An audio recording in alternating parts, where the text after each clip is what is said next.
Government is military build-up in Ukraine by deploying 100,000 troops on their borders, as it were. He is unflinching, he is moving on. Are we facing a specter of another war, or we are actually cutting it too close right now with this particular development? Do you think that this particular meeting that Antony Blinken is meeting over the Russian officials in Switzerland will bring any discernible difference? Let's just begin with you, Dr. Peter Biara-Jack, because of your proximity to this matter in the US. I think this meeting is going to be very important. And one of the things that I expect from this meeting is that there is going to be a very frank discussion and very frank warning about what the red lines are and what the costs will be. Already today is being reported that the US is considering taking a number of actions in support of Ukraine to deter Russian potential invasion. These include providing the Ukrainian military with ammunitions, with mortars, with Javelin anti-tanks missiles, with anti-aircraft missile systems, and special operation forces trainings. So if you look at these measures, they're not just immediate, they are much long-term, and they're potentially game-changing. And they are aimed at raising the costs of potential reckless decision by Vladimir Putin.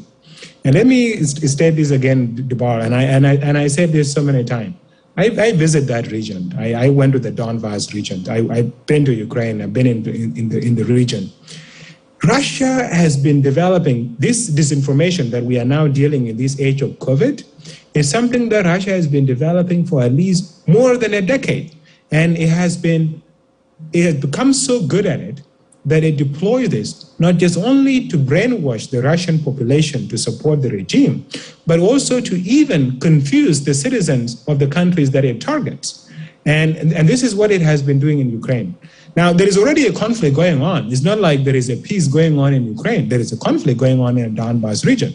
There are these Russian ethnic groups that are in those regions that Russia has provoked as armed and is using them to basically threaten the territorial integrity of Ukraine.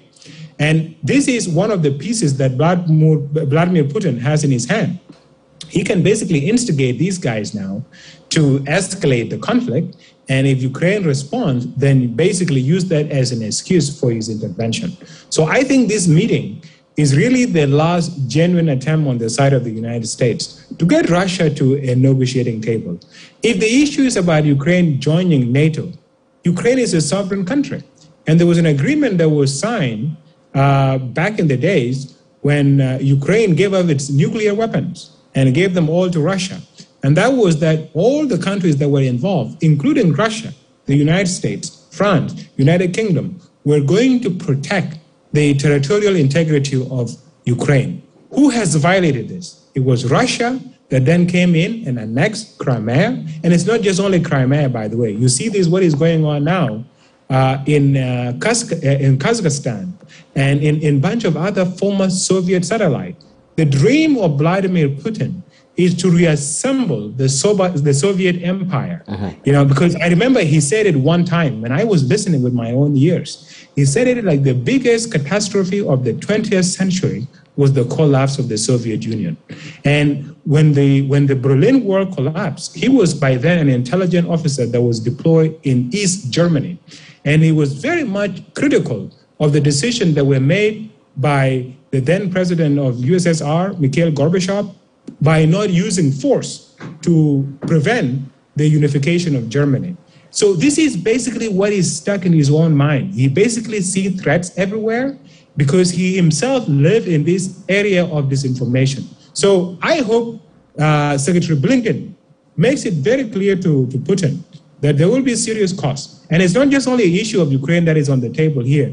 It's the whole World War II, post-World War II architecture of the international order that is being threatened by one man that is unaccountable to anyone.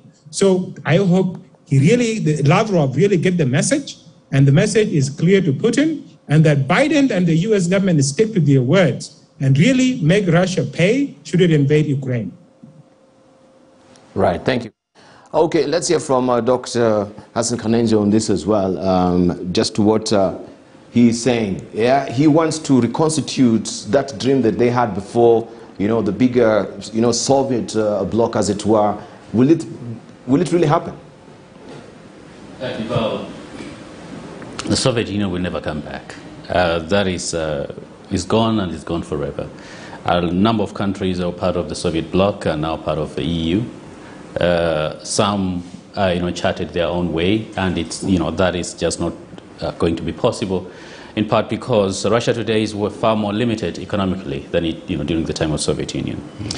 However, in conflict resolution or in conflict settlements, demonizing opponents is never a strategy for success. I think it's when we realize that. And if you ask me, I do not think either party is actually ready to settle this, and diplomatically, because resolving a conflict requires or presupposes certain concessions. What concessions, for instance, in terms of concerns, is the West actually willing to make? And what concessions is Russia and Moscow willing to make?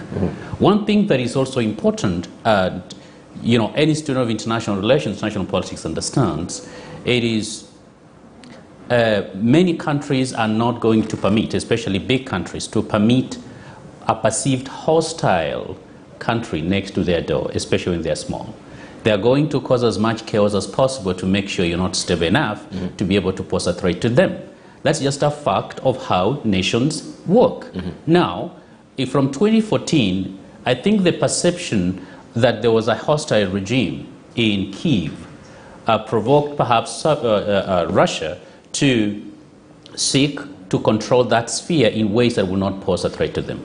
And in part because you realize after the breakup of the Soviet Union, the Western Bloc moved closer and closer to Russian borders. Now, we are not suggesting the leaders of Moscow are holy or actually have good intentions, but we have to be practical, especially when you want to bring about peace. And so, instead of just calling names and describing people in the most horrific way we want, we actually have to move towards a plan and a program that is going to ensure that we make certain concessions, or at least we show them we're making certain concessions, and also ask them to make certain concessions. But we cannot expect someone who is perceiving a threat. Sometimes that threat is imagined, but perception is reality.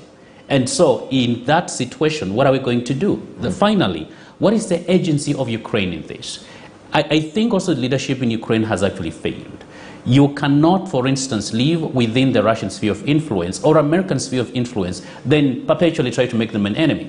You cannot change your neighbors. You can change your friends, but you cannot move your neighbors away. And so, because it's finding itself in a place divided between the West and the East, how can it seek a balanced approach in ways that's actually going to secure its own sovereignty, territorial integrity, as well as security and prosperity? Because right now, the leaders in Kyiv have actually been very responsible for the last 30 years. Indeed. Right. Ambassador Rasis Moncha. There is an additional angle to what my two colleagues have said. Don't forget, Ukraine played out in a big way in the U.S. elections 2016. And the U.S. and America have been having also strained relationship because of the elections also. And so President Putin may be trying to push out another envelope so that U.S. is sidetracked. You can see from the statement of Blinken that is more reconciliatory, is now coming to the table, with all this talk that they are going to be diplomatic. I think Putin is going to come out looking, more victorious out of this. Because for him, this is exactly what America has also now reaped out of this. America, first of all, tried to ignore NATO and rubbish it. But it now turns out that they need a strong NATO.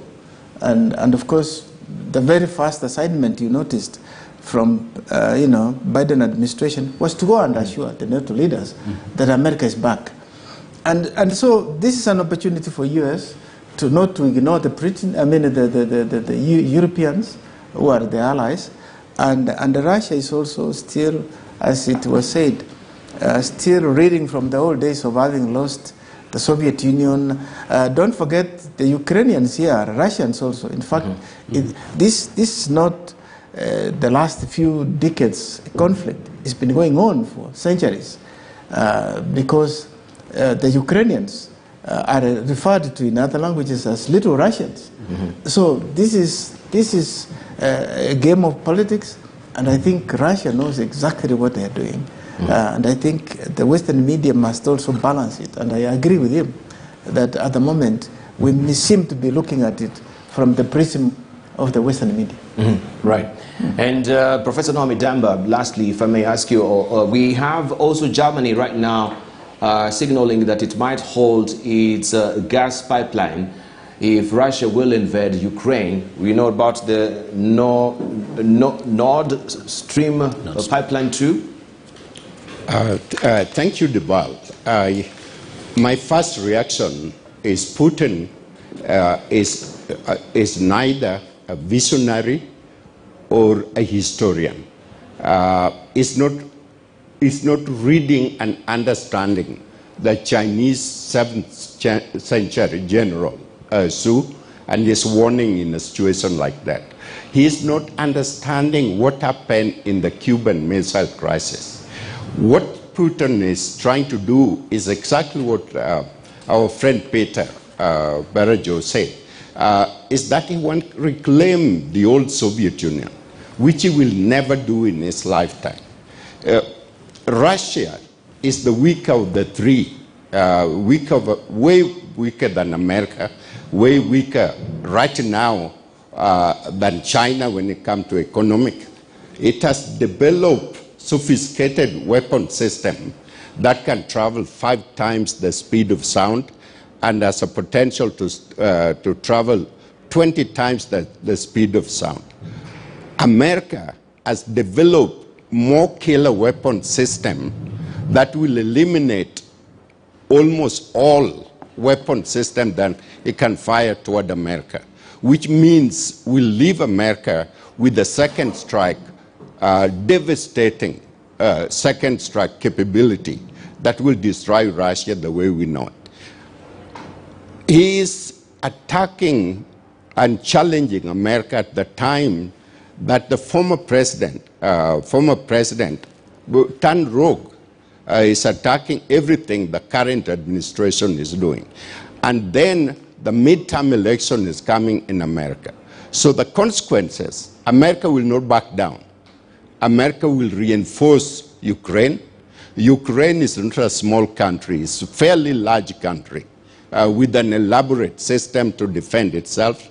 It's going to be a stockpile of Europe and American system will be continuously supporting Ukraine, and that will bloody the nose of Russia, and it will be Cuban Missile Crisis resolved all over again. All right. All right, thank you very much. Your closing remarks, Peter Bierajak, 10 seconds. I just want to state that it's not that we are looking at things from the American perspective. We are looking at things from perspective of everyone. And in this case, Russia is making a serious mistake and is trying to use intimidation to hold on to another country. There is no such a thing. That thing can never work. The invasion of Crimea was a mistake that Putin made, and he need to admit, instead of digging. Thank you very much. Dr. Hassan Khameja. I think the recent attack in Abu Dhabi by the Houthis, especially the drone attack on civilian facilities and the airports, I think calls to attention the dangers of states arming non-state actors. In Abu Dhabi by Yemen? Yes, by the Houthis in Yemen. It calls to attention the dangers of states arming non-state actors or even weak governments. And what we have seen even in the Horn of Africa is this increasing use of drones, which of course may find their way into the hands of extremists. And so I think that is something condemnable, that attack, and we should pay attention to it. Right, thank you. Ambassador. The Cold War is backing away, and we see the UN going to get perhaps a little weaker because all this, the big five, don't talk from the same page, the rest of the world suffers. Thank you very much. And Professor Naomi Damba, 10 seconds. We are about to embark on an election that is very important in our country. Focus on eliminating corruption, focus on eliminating corruption, and focus on eliminating the bringing Kenya together, because we have a real potential to make this country better in our international relations. Thank you very much, Professor Naomi Damba, Senior Associate, Defense and Foreign Policy at the Global Center for Policy and Strategy. Thank you for coming through. Also, Dr. Hassan Kanenje, who is the Director of the Horn Institute. Thank you for coming through. And Ambassador Erastus Mwencha, who is the Chair of the Africa Capacity Building Foundation, also the former Deputy Chair of the African Union. Thank you for coming through. Also, Dr. Peter Birajak, who is the Chair of Revive Sudan. Thank you for coming through. Hassan Hamidashi could not make it today because he's feeling poorly. But nonetheless, we've had a good conversation. We wish him also a good recovery as well. Quick recovery, I should say. I'll be back with more because today is a big day also for the BBA's Day 2. We shall give you more stories on that as well and prime you also on other stories that we've lined up for you. Don't go away. Much more coming up on Morning Prime.